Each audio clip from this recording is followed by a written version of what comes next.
with you. I want to talk about a proposal to use humans to switch the settings in a Bell experiment. But I want to begin with an aside, which sort of has something to do with what I'm talking about, but sort of tangentially. And this is, when people think about mind in the context of quantum theory, the most standard connection is through collapse. The idea that observation induces collapse. But there's another place in the quantum formalism where mind might be fundamental, and this is in the choice of what it is you measure in the first place. Whether you measure one quantity or another quantity. And there's evidence that choice is more fundamental in quantum theory than classical theories. And this comes from the fact that the quantum state itself contains information about mutually exclusive measurements. And further, if you were to restrict yourself to consider measurements that are onto an orthonormal basis set, so standard PV measures as they're called, then you need to consider different choices of measurement to extract all the information about the quantum state. You can't determine the quantum state just from measurements onto a given basis. So this sort of seems to be telling us that the notion of choice is somehow fundamental in the context of the quantum formalism, and this is a different kind of and this is a different way that sort of mind perhaps comes into the picture than through collapse, which is something that happens once you've selected a given choice, a given measurement, and then you look at the outcomes. These are some pictures I drew some years ago. So this is the first picture here is Wheeler's picture, which has the idea that observation somehow has to do with it highlights the role of observation. He was trying to make the argument that observation somehow brings into existence the universe in some sense. I modified that drawing by adding an arm and a hand. So now you have both actions or choices and observations. And then it seemed to me that it's interesting that you have multiple people who have observations and choices. So then you get this diagram here, which looks like the letter psi. So that's kind of pleasing.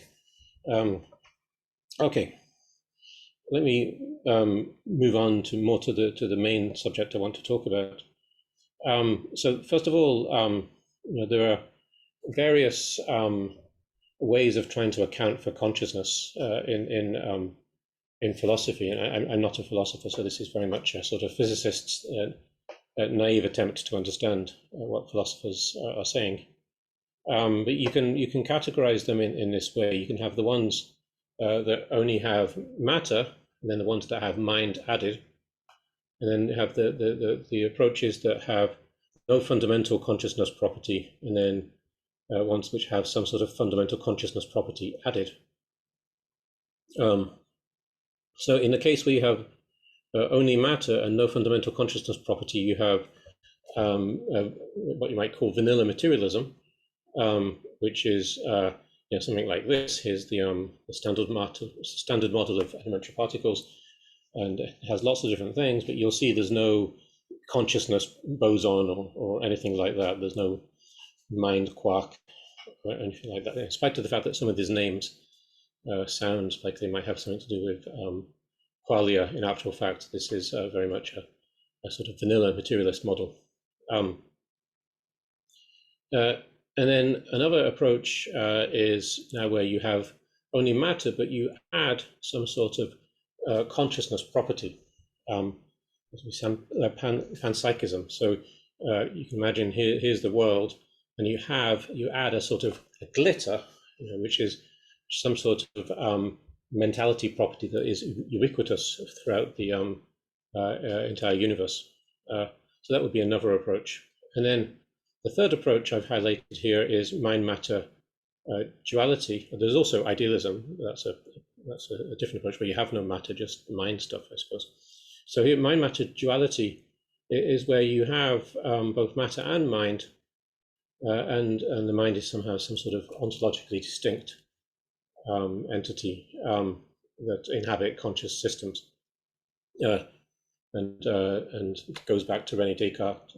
And here's a picture he drew to illustrate the idea, which interestingly I just noticed today looks a bit similar to the picture I drew earlier, where you have observations and then you have a hand strangely pointing at the world, but you can think of this as acting on the world. It has the muscles highlighted, so surely he's interested in this hand doing stuff.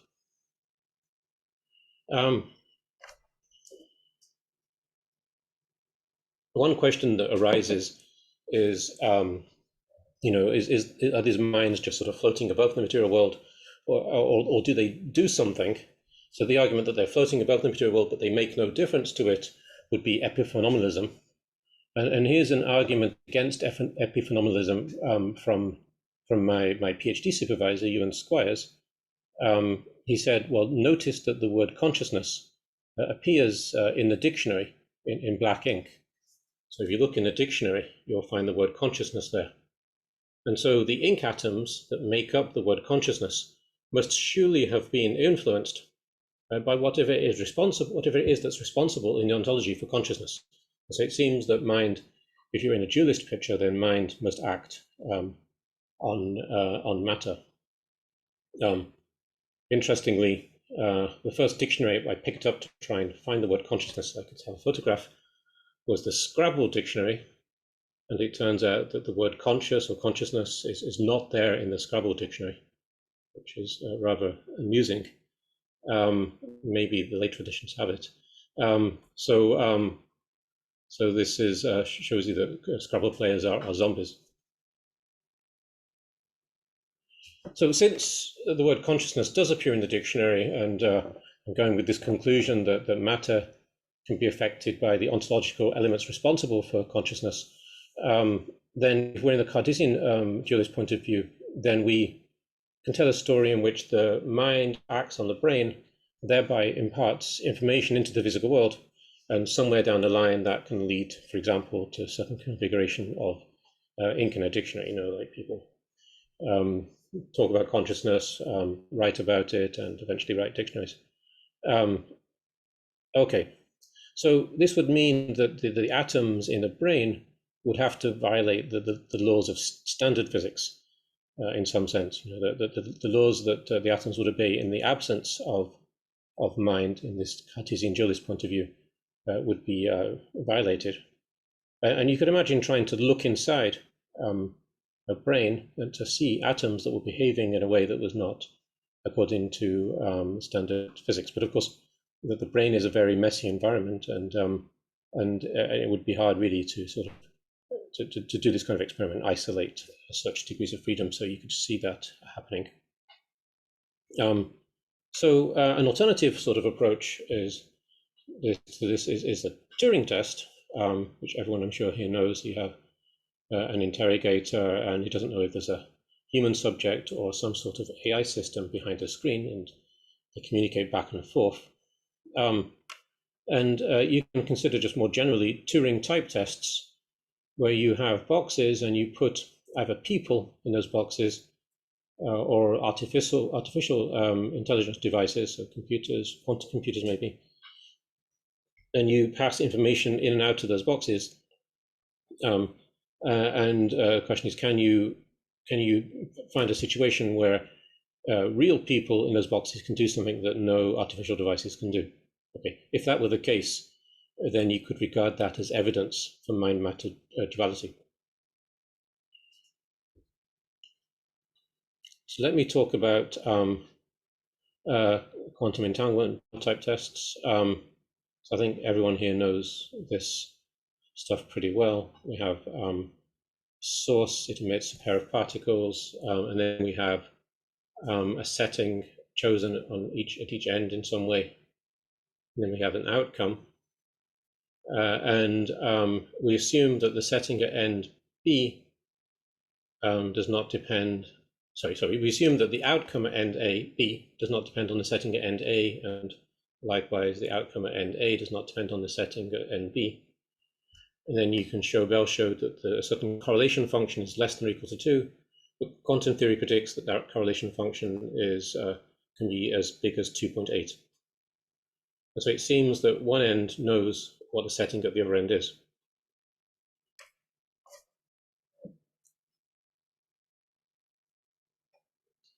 If we think about this more carefully, we want to be sure that we impose these locality conditions I talked about so that the outcome at NB doesn't depend on the setting at NA.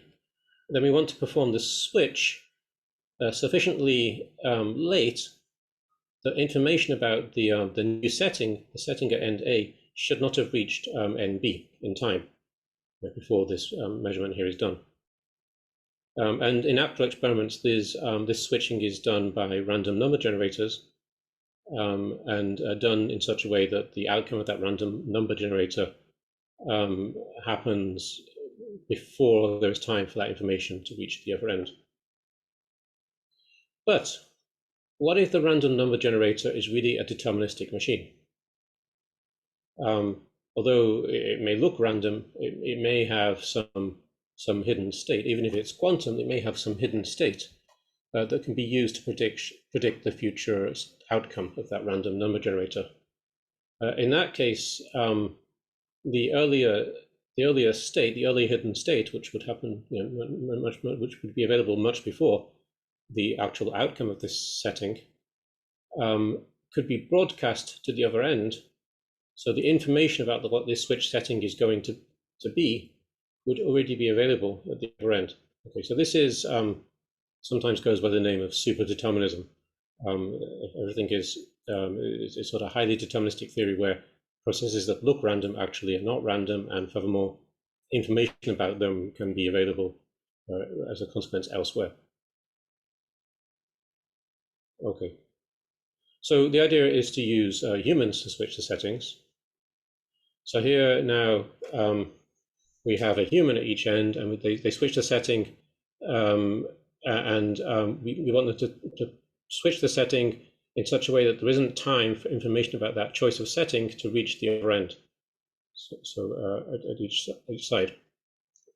If it's the case that interventions of mind on matter in a sort of dualist picture cannot be anticipated by the physical laws, then the locality conditions can actually be imposed in a Bell experiment by using humans to switch the settings. Of course, we could perhaps use other animals as well, but let's talk about humans. So far, no experiments have been done using humans which satisfy the appropriate timing constraints. There was this experiment, the Big Bell test, but it was kind of disappointing from the point of view of the timing constraint because there they used people pressing buttons, and as I'll mention later, and these people were distributed over the planet, and the experiment, there was really no chance of imposing the causality constraints in those experiments, and neither did they. Neither did they say that those constraints had been imposed. They had some arguments of a different sort, but the constraints that I'm talking about really were not imposed in that experiment. Okay, so we can consider doing an experiment where we use humans to switch the settings, and then we could consider doing an experiment where we have some sort of AI systems, which could stand for artificial intervention systems. So this could be computers, it could be quantum computers, or whatever physical system you wish to place in here. And the question is to contrast these two cases. And you can see that this looks like a Turing type test. So in these boxes, either we have people, or we have some sorts of artificial devices, such as random number generators, quantum computers, whatever. Okay. And the idea is that if it was the case that humans were really gave rise to sort of intervention, so that the physical world could not anticipate what choices humans were going to make, then you would impose the locality conditions, and Bell's inequalities would be satisfied, and quantum theory would be violated. And that wouldn't be the case if you used AI systems. Okay, so this would be a Turing type test. So the proposed experiment, so this is a difficult experiment to do. And if you imagine humans pushing buttons, then it turns out it takes quite a long time from the time when you make the choice as to what you want to do to when you actually push the button, whether it's this button or this button. And in actual fact, you can predict by looking at EEG signals 1/10 of a second earlier what that choice is going to be. You can explain this just because it takes a long time. It's mechanical time as the signal goes from your brain to your finger. You push the button. In 1/10 of a second, a light speed signal could carry information about the setting that could be several times the radius of the Earth away. So that's the reason that the Big Bad experiment I mentioned earlier didn't have any chance of imposing the locality conditions. The proposal instead is to use EEG signals directly, and you could read these, just by placing these electrodes on someone's brain to read them off directly. And the electric signals travel through the brain at near light speed, so little delay is incurred. You'd also have to be sure that any subsequent electronics is also fast enough for your purposes. So I wrote a proposal in 2017 based on this idea. So then you have a bad experiment like this, and you could imagine having not just one, but maybe a whole bunch of people. I proposed 100 people at each end, and these people would be engaged in some kind of choicey behavior. It doesn't really matter what the choicey behavior they're engaged in is. And then you would attach monitors that read off some EEG signals, and that data can be broadcast wirelessly to the setting is used to choose the setting, and the same happens at the other end.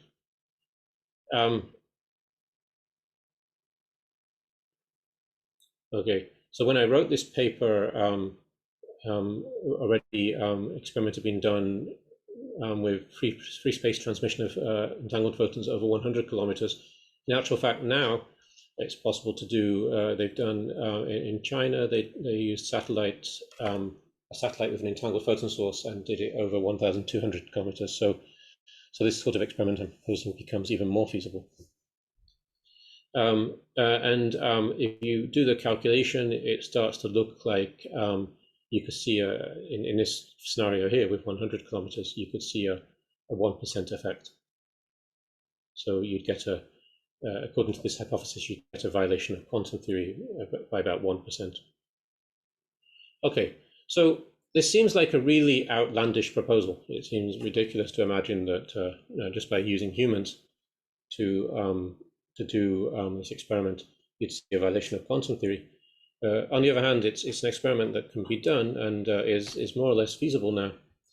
So imagine if quantum theory was violated in this experiment, and yet it failed to be violated when you used other artificial intelligence devices, so computers, random number generators, quantum computers, and so on.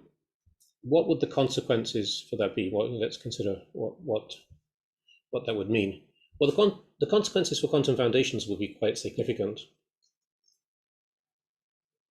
It would turn out that actually the world was local. The reason we hadn't seen it before is because we weren't satisfying the locality conditions.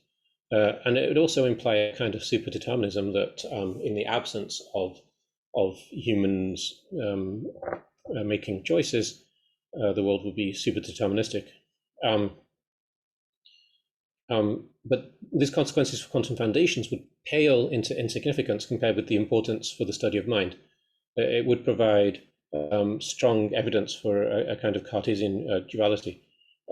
Although we can try to think about other explanations of this. We could imagine coming up with entirely materialist explanations.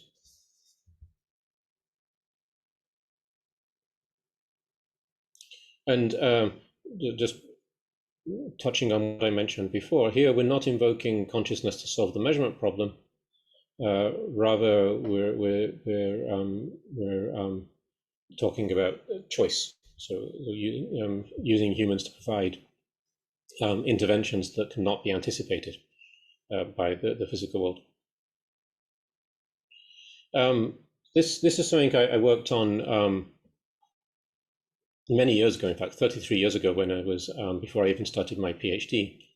I wrote a paper. You can see this paper. I wrote it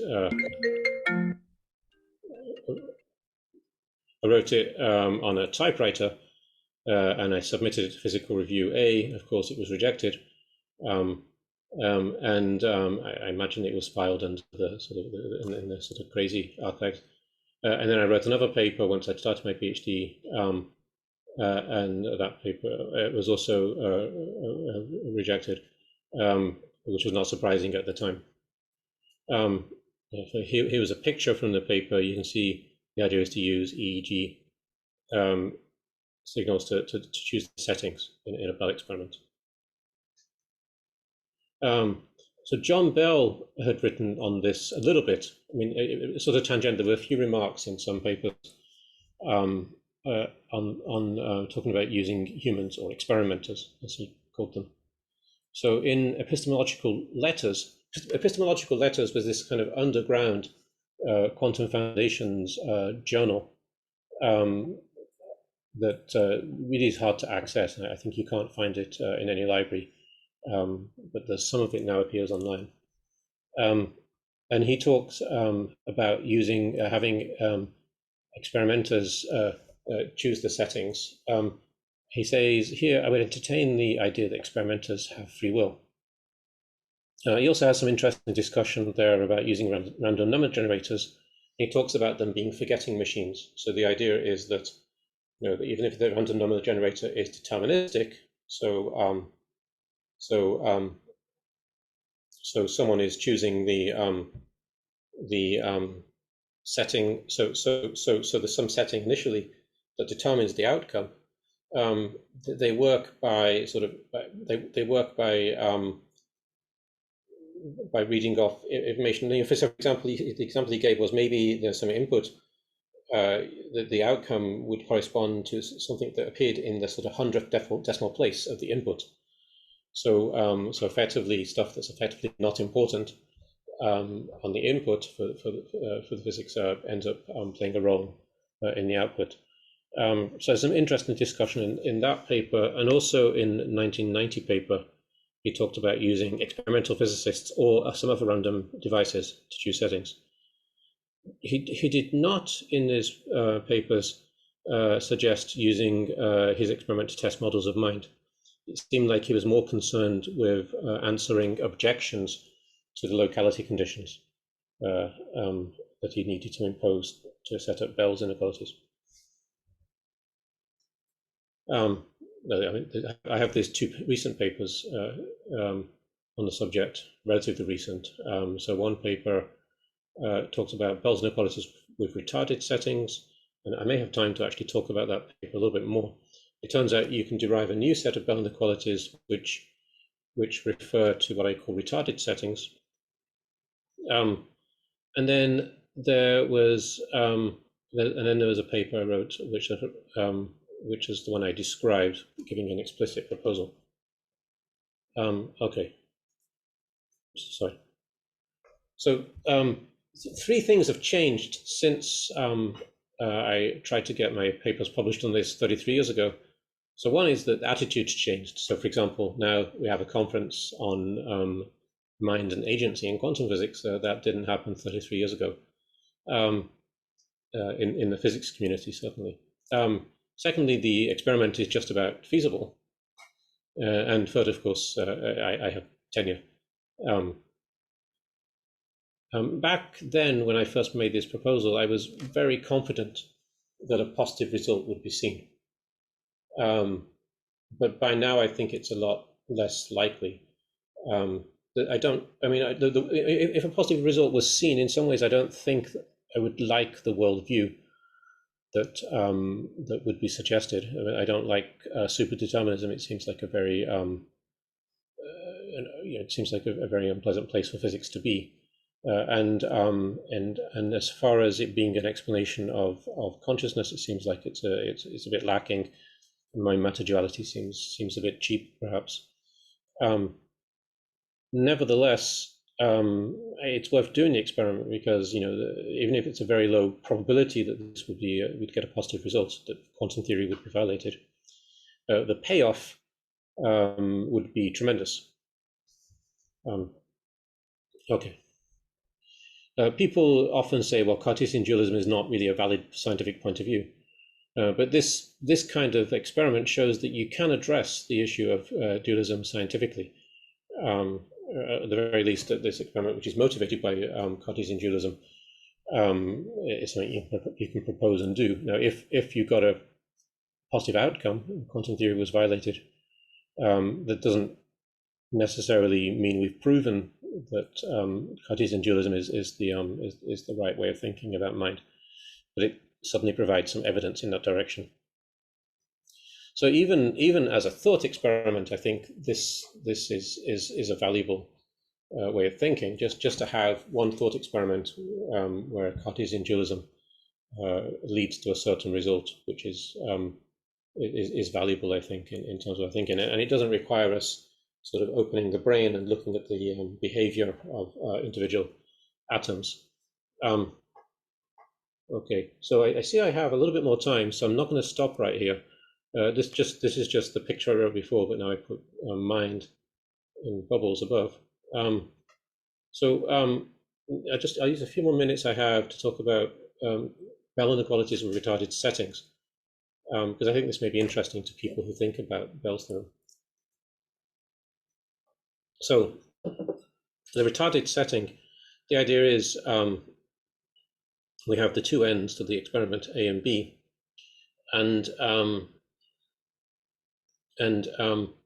if there's some intervention here, which eventually changes the setting, now if that happens sufficiently late, there's no time for that new switch setting, what that new switch setting would be. There's no time for information about that to reach the other side. So in actual fact, as far as the physics at side B is concerned, there would be a sort of retarded setting. The setting would be the setting that it would have been if there had not been intervention. Okay, so if there hadn't been this intervention, the setting would have taken a certain value here, and that's the retarded setting. So that's something that enters into our considerations. Okay, I'm not going to read that. Yeah, so the idea is now that the outcome at NB can depend on the setting at NB. It can also depend on the retarded setting at end A. So this is the setting that would have happened if there had not been this intervention. And it can also, for the sake of argument, depend on the retarded setting at NB.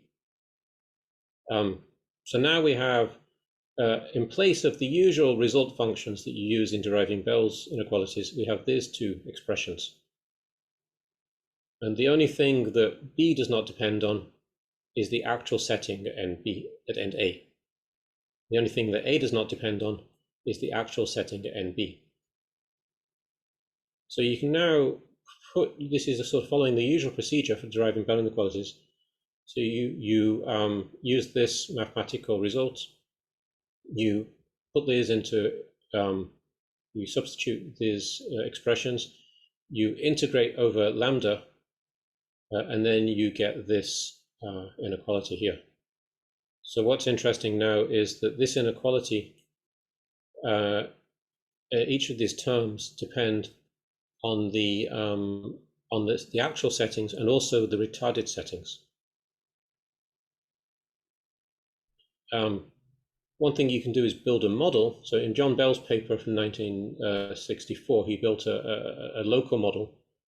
You can do the same kind of thing here, but now where you take into account the retarded settings. So here's a model that does that, and you can show that this model you get a certain correlation function here, and then we have to okay, the model's a bit complicated. It involves these theta L and theta R functions, which are set like this. And then you obtain this correlation function. So now the correlation in this model, this is a local model, depends on the actual setting and the retarded setting. If the retarded setting is equal to the actual setting, then this just gives you the normal correlation function that you have in quantum theory. Okay. So with this model, you will get a violation of quantum theory if the actual and retarded settings are different. And actually, interestingly, according to the Bell inequalities, the retarded Bell inequalities, in order to see, in order to be sure of violating them with quantum theory, you need the actual and retarded settings to be different at each end. Whereas this particular model only requires the actual and retarded settings to be different at one end. Okay. So what I'm saying there is, to really impose the locality conditions, it'd have to be the case that the choice on Alice's end by the human on Alice, let's say by Alice, and the choice by Bob happen such the timing is such that the information cannot reach the other end for both of those choices. Whereas this model, this particular classical model, only requires the retarded setting to be different at one end. Okay, so let's see. I think the experiment is difficult. It's just about feasible. I did end up, I spent a lot of time speaking, maybe I can show you this slide. I spent a lot of time speaking with Jianwei Pan and his group about doing the experiment, and they seemed very excited about the idea. So this is based on this paper they had where they distributed entanglement over 1,200 kilometers. So this is a satellite they sent up,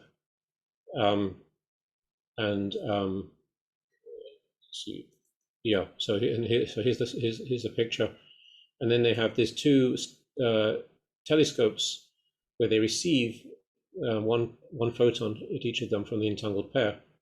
And so this satellite is not geostationary; it's going around the planet. So there's only a couple of seconds every day, every night, in fact, when the satellite is in the right place, and they can detect the photons. And so we spent a lot of time discussing how to do this experiment, yeah, it seems like it would just about be feasible, although there's still some issues there. Okay, I think I will stop there.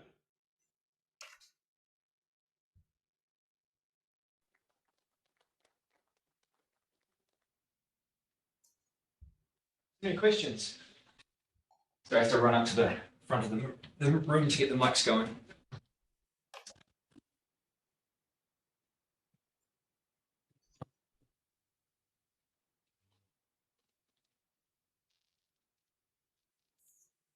Matt Leafer. So Lucien, thanks for a nice talk. I'm wondering about the distinction between superdeterminism and retrocausality. So do you have to have an assumption that retrocausality is ruled out in order to get your result? Because that doesn't require that the free will is coming, that the information about the settings is coming from the person. It could be coming from the measurement device itself. Yeah, I think you rule out retrocausality. But then isn't the case? In Bell, in the standard setup for Bell's theorem, you don't imagine you have retrocausality either. I think it's sort of a more recent consideration. But yeah, absolutely. I think if you had retrocausality, then I think well, that would be different analysis. It's not one I've done. Yeah, but I mean, the other part of the question is, you said that you found the superdeterminism implausible. that's one of the things you didn't like about if the experiment yielded a positive result. But do you feel the same way about retrocausality? Oh, right. Yeah, I don't know. My opinion on retrocausality is sort of in flux at the moment because I've been working on time symmetry and quantum theory, a quite separate piece of work.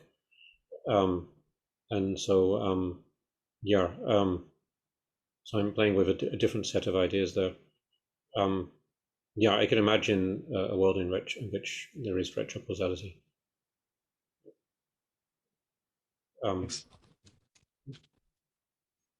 Adrian, did you want to ask a question?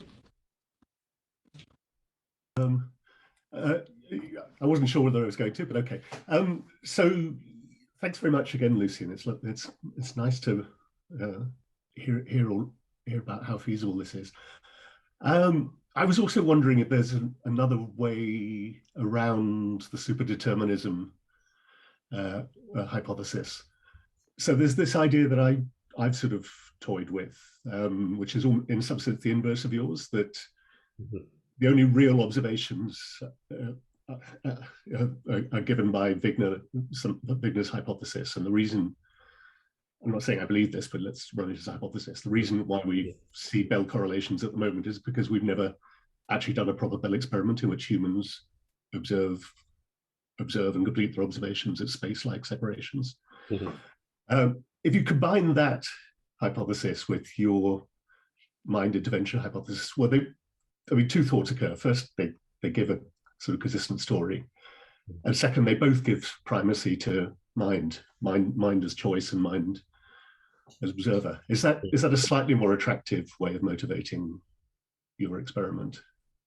Or for you, I mean, obviously it's a matter of taste. Could that be a more attractive way of motivating? And I suppose you could think about it as sort of, lots of different loopholes that we're trying to close. And there's the freedom of choice loophole, and then there's I'm not sure what the name is for the loophole that you're talking about, but the one where you have to be sure the results are definite. Collapse locality loophole. Yeah, collapse locality loophole. And I think they can be considered independently. We could also imagine closing them in the same experiment. That would perhaps be a difficult experiment to close both of them at the same time. But well, it's going to be feasible. Yeah. I mean, Wei Pan's group hope to share entanglement between the Earth and the Moon. Yeah. Well, if they do that, then these experiments become a lot more feasible. Yeah, but I guess I was wondering about the sort of theoretical motivation more than the practicality at the moment. Does it seem a more attractive combination of hypotheses? Collapse locality plus freedom plus dualism than superdeterminism plus dualism? Yeah, I don't know.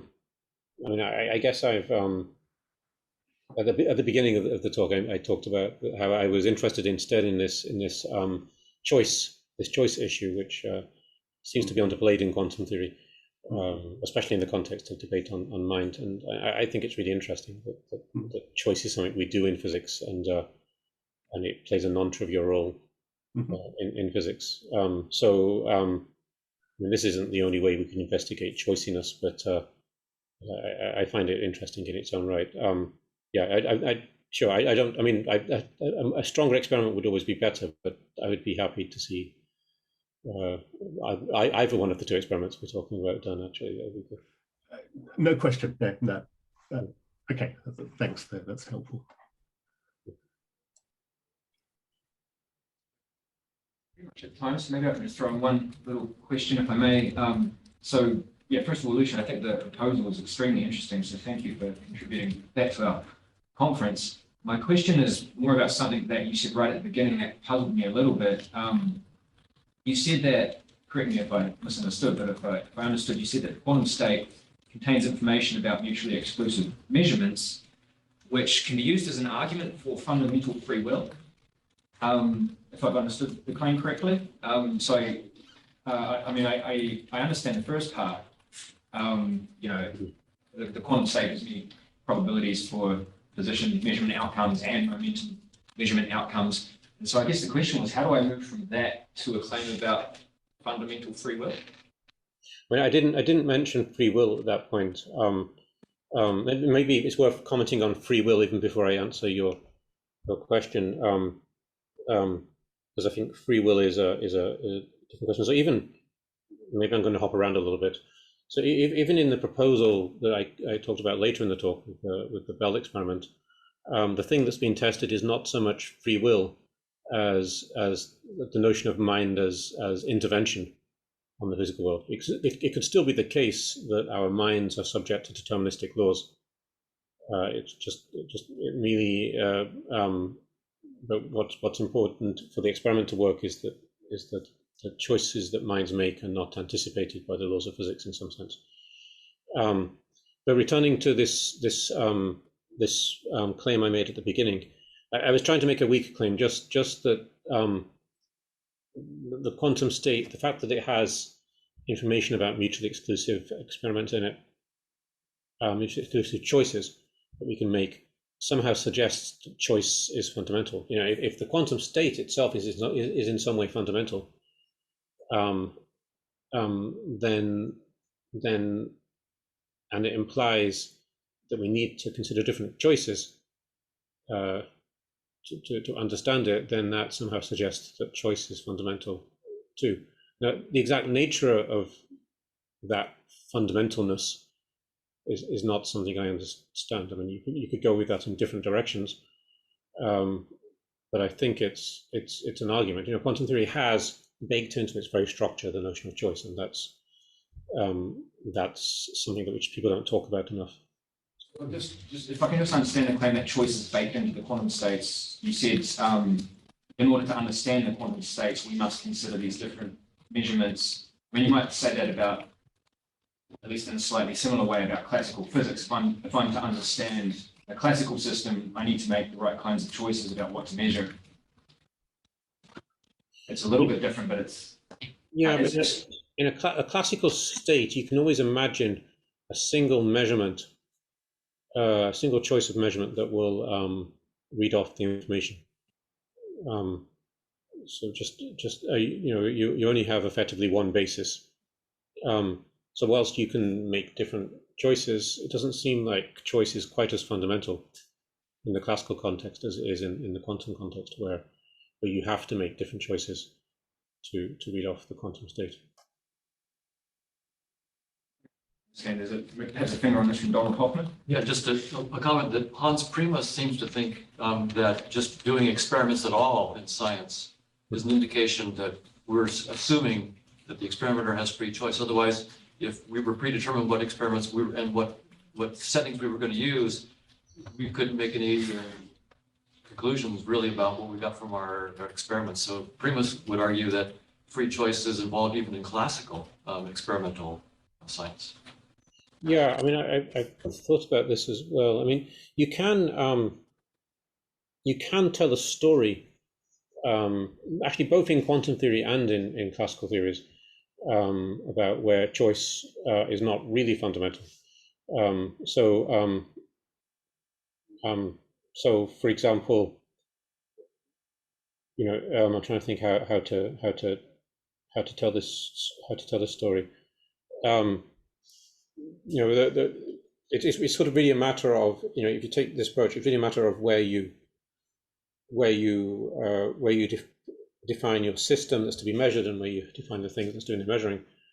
In a classical point of view, you could just take the whole universe, you know, down to the finest detail, and then, you know, stuff just happens. The whole universe fundamentally evolves from some initial state to, you know, on forever. Oh, good, I can see you now.